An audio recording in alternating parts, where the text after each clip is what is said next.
Hello everyone, V plus you class में आप सभी का स्वागत है।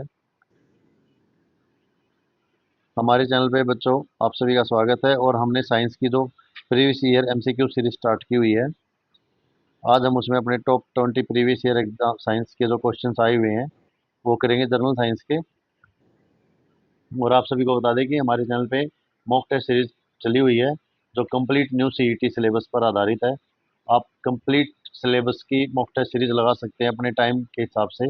आप अपने क्वेश्चंस को देख सकते हैं कि आपकी प्रिपरेशन कैसी चल रही है।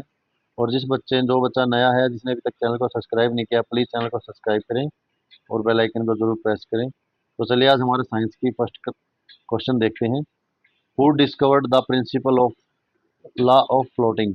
तो पतरने की सिद्धांत की खोज किसने की थी? न्यूटन, राइट ब्रदर्स, गैलीलियो या आर्किमिडीज? तो लॉ ऑफ फ्लोटिंग किसने डिस्कवर किया था बच्चों? तो वो किया था आर्किमिडीज ने।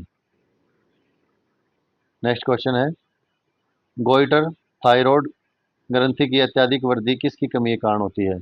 तो गोइटर और excessive growth of thyroid gland caused by the deficiency of. जो थायराइड ग्लैंड होती है बच्चों, ये हमारा जैसे गला है तो यहाँ पे होती है ये। और ये किसकी कमी के कारण होती है? तो ये होती है आयोडीन की कमी के कारण। और ये दो टाइप की होती है, हाइपोथायरॉयडिज्म और हाइपरथायरॉयडिज्म। हाइपो में आप लोगों का वेट रिड्यूस होना स्टार्ट हो जाता है और हाइपर में आप लोगों का वेट इंक्रीज होना स्टार्ट हो जाता है। नेक्स्ट है, साइटोलॉजी इज ए। साइटोलॉजी क्या है? स्टडी ऑफ बैक्टीरिया, बैक्टीरिया का अध्ययन। स्टडी ऑफ क्रॉप्स, फसलों का अध्ययन। स्टडी ऑफ सेल्स, कोशिकाओं का अध्ययन। या स्टडी ऑफ डेमोग्राफी, जनसांख्यिकी का अध्ययन। तो साइटोलॉजी क्या होती है? साइटोलॉजी होती है कोशिकाओं का अध्ययन। स्टडी ऑफ सेल्स को साइटोलॉजी बोलते हैं। फिर है the disease athlete foot is caused by. रोग जो एथलीट फुट होता है उसके कारण क्या होते हैं? जीवाणु, बैक्टीरिया, कवक, फंगई, प्रोटोजोआ या वायरस। तो जो एथलीट फिट होते हैं उनके कारण क्या होता है? कवक होते हैं, फंगई के कारण होते हैं वो। फिर है, ब्लड इज ए। रक्त क्या है बच्चों? रक्त क्या है? कॉन्जुगेटिव टिश्यू है, कनेक्टिव टिश्यू है, संयोजिक ऊतक या एपिथेलिक टिश्यू है, उपकलातक या बोथ ऑफ द अबव, ऊपर दोनों या नन ऑफ द अबव। तो ब्लड क्या होता है? ब्लड होता है संयोजिक ऊतक, कनेक्टिव टिश्यू होता है। ब्लड क्या करता है? ब्लड को कनेक्टिव टिश्यू क्यों बोलते हैं? कनेक्टिव मतलब जोड़ने वाला। तो ब्लड को कनेक्टिव टिश्यू क्यों बोलते हैं? कि ब्लड जो है वो हमारी पूरी बॉडी में ऑक्सीजन की सप्लाई ब्लड के थ्रू होती है।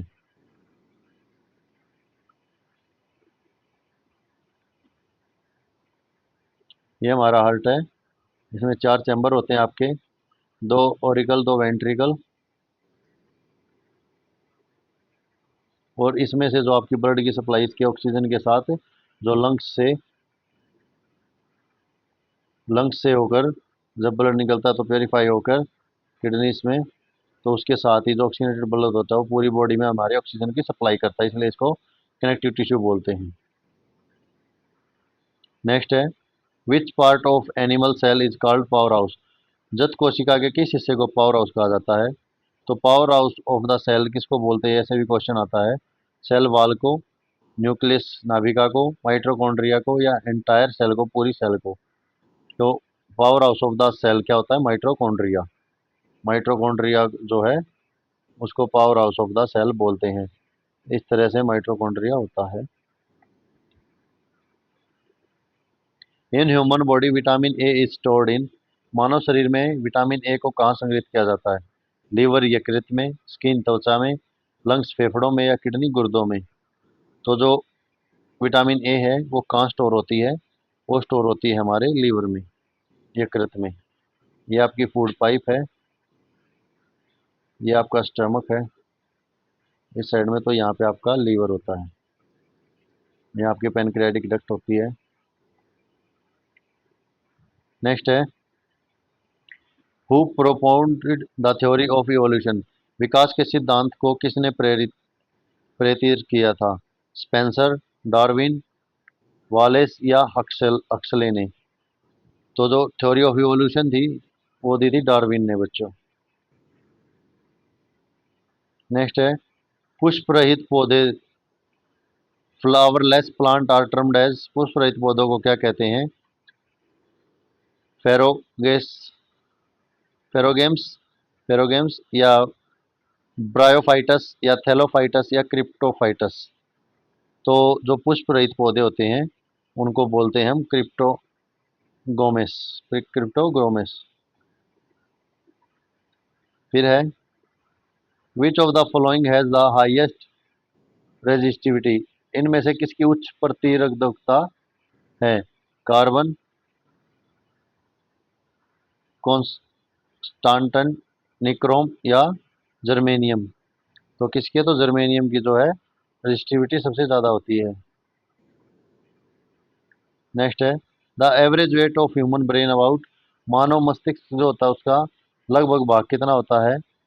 1.64 किलोग्राम, 1.36 किलोग्राम, 1.40 किलोग्राम या 1.63 किलोग्राम। तो मानव मस्तिष्क का जो नॉर्मल भार होता है वो होता है 1.40 kg। सी आंसर राइट हो जाएगा। नेक्स्ट है ब्रोली का प्रमेय क्या है? द ब्रोलिन थ्योरम क्या है? एनर्जी कॉन्स्टिट्यूंट, ऊर्जा संरक्षण, मास कन्वर्जन, धन संरक्षण, बोथ ऑफ दीज या नन ऑफ दीज। तो बर्लिन थ्योरम क्या कहती है बच्चों? तो बर्लिन थ्योरम कहती है एनर्जी कन्वर्जेशन, ये ऊर्जा जो है संरक्षण बर्लिन थ्योरी देते हैं। Which one of the following colour has maximum energy, निम्नलिखित में से कौन सा रंग अधिकतम ऊर्जा रखता है? वॉयलेट लाइट बैंगनी प्रकाश, ग्रीन लाइट हरी प्रकाश, रेड लाइट लाल प्रकाश या येलो लाइट पीली प्रकाश। तो वो देता है वॉयलेट बैंगनी प्रकाश। Solar radiation is measured by, सौर विकिरण किसके द्वारा मापा जाता है? पायरोमीटर, एस्ट्रोमीटर, बैरोमीटर या मैनोमीटर। तो सोलर रेडिएशन जो मापा जाता है वो पायरोमीटर के द्वारा नापा जाता है। नेक्स्ट है X ray was invented by, X ray का आविष्कार किया गया था? हॉपकिंस, रॉन्टगन, मार्कोनी या बकल। तो एक्सरे का आविष्कार किया था बच्चों रॉन्टगन ने। Who develop the atom bomb, परमाणु बम विकसित किसने किया था? तो वार्नर वान ब्राउन ने, जे रॉबर्ट ओपेनहाइमर ने या एडवर्ड टेलर ने या सैमुअल कोहान ने। तो परमाणु बम का निर्माण करते हैं जे रॉबर्ट ओपेनहाइमर। नेक्स्ट है who develop the missile, missile किसने विकसित की थी? वार्नर वान ब्राउन, जे रॉबर्ट ओपेनहाइमर या एडवर्ड टेलर या सैमुअल कोहान। तो वो की थी वार्नर वान ब्राउन ने। Who develop the hydrogen bomb, hydrogen bomb किसने विकसित किया? वार्नर वान ब्राउन ने, जे रॉबर्ट ओपेनहाइमर ने, एडवर्ड टेलर ने या सैमुअल कोहान ने। तो ये क्या था? एडवर्ड टेलर ने। नेक्स्ट है who was the inventor of scooter, scooter का आविष्कार किसने किया? ब्रैडशॉ ने, आदम लारी ने, आइंस्टाइन ने या विम ओबेटर ने। तो ये क्या था? विम ओबोटर ने। फिर which of the following has the lowest resistivity, किसकी सबसे कम प्रतिरोधकता है? तो सिलिकॉन, चांदी, निक्रोम या इबोनाइट। तो ये है चांदी की। नहीं चांदी की नहीं, निक्रोम की है लोवेस्ट रेजिस्टिविटी, चांदी की तो आई। तो यहीं पे बच्चों आज की हम क्लास समाप्त करते हैं। कल फिर मिलते हैं नई क्लास नए क्वेश्चंस के साथ। तब तक आप लोग अपनी तैयारी अच्छे से रखें।